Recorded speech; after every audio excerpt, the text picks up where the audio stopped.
Let's be clear about something. This isn't a game I played as a teenager. I remember distinctly, sometime in the early noughts, seeing an ad on the back of a magazine for this game that featured a lobster with the head of a tiger. I read the blurb, and I remember that to a young me it sounded unbelievably cool.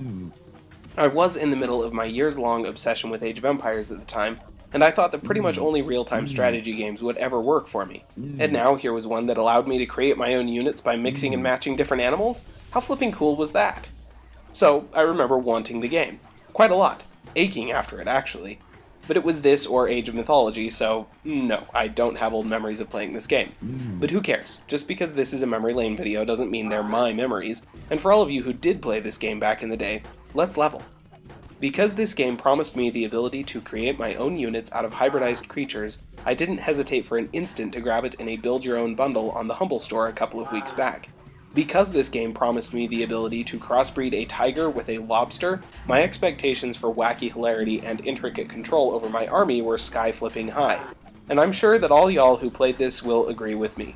This game is frickin' rad. I play a lot of old games, and I love them. Retro games are fantastic for a few reasons. They put modern games into context, they reveal trends in the computer entertainment industry, and in today's world they can seem really novel. But one thing they also usually do is set off just how much better games have gotten over the decades. The industry moves, learns from its past, and becomes better. That's just life. And well, yeah, there are definitely some things about this game that do a great job of showing off just how far real-time strategy has come in the past 13 years. I can't get over the fact that this is really the only one that lets you basically design your own units. I mean, in a balanced sense, that seems utterly impossible to manage from a game design perspective. I get that. But in a this is the coolest thing sense, I mean, it's just the coolest thing, like, ever.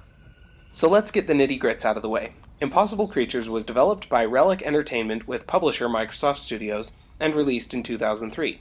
It is a real-time strategy game, much like other RTSs of the period in general appearance, in which you play as basically a mad scientist using genetically melded animals as soldiers to fight other similarly mad scientists. You are assisted by generic faceless henchmen who build the buildings and harvest the resources you need to create your army of abominations. The game was re-released in 2015 on Steam with all of the expansions, mission editor, and modding kit by Nordic Games, who now owns the property. The game does have a single-player story campaign, as was all the rage after StarCraft and Warcraft 3 basically defined the single-player RTS, but I haven't made it all the way through. It's certainly useful for slowly introducing a unit creation system that has literally thousands of possible combinations, but there was enough casual misogyny and racism in there to put me off the whole thing. But the versus AI and versus human standalone matches reveal gameplay that really sets this game apart from the rest of the RTS crowd. Veterans of the RTS space may actually turn their noses up at the relative simplicity of the tech tree compared to other games. There are few buildings, few technologies, most all research and upgrades are handled in the same places, and you can only create 8 different units at a time, 9 if you count the henchmen. But sometimes simple gameplay can be enjoyable, and with the game speed turned up a little, this setup fairly hums. It's faster paced than most of those early real-time strategy games, and the fact that the whole premise evokes a very Morovian vibe between the genetic mutation of animals and the early 20th century setting is overall a stylistic plus. A lot of RTSs around this time were starting to look awfully similar, but none were willing to be as wacky as this. Of course, the strong point of the game, and really the only reason to play it, is the creature combiner. So of course the game had to be willing to be wacky. There are, as I said earlier, literally thousands of possible units you can produce with this dealio, but let's be honest, probably only 100 of them are anything more than generic, grotesque-looking beasties. But taking the time to figure out what combinations are going to be successful is strategic thinking at its finest, and the game can be really challenging if you aren't thinking your choices through. It's important to have creatures that are strong, creatures that are fast, some with high defense, some with high attack, some with strategic abilities, and some that are cheap and can be had for level 1 research.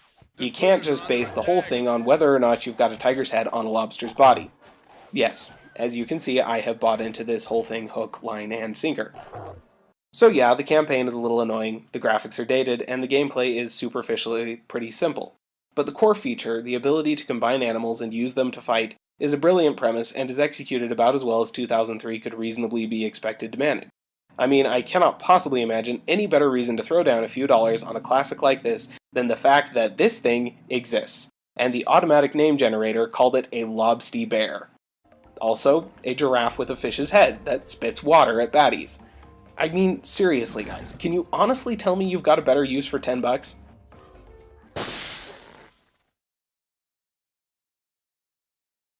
Thanks for watching! You're pretty cool. You know how cool? So cool, you can have a click on that like button on us. You know what else? You're so unbelievably cool, we'll let you have a go at that subscribe button too. And what the heck? You're so abso-frickin-lutely unbelievably cool, seriously, it's unbelievable, how are you so cool? That we'll let you follow all the links in the description for other cool gaming and tech stuff. And look, YouTube is even in on how cool you are. It picked a video just for you that you can watch by just clicking on it. Sweet!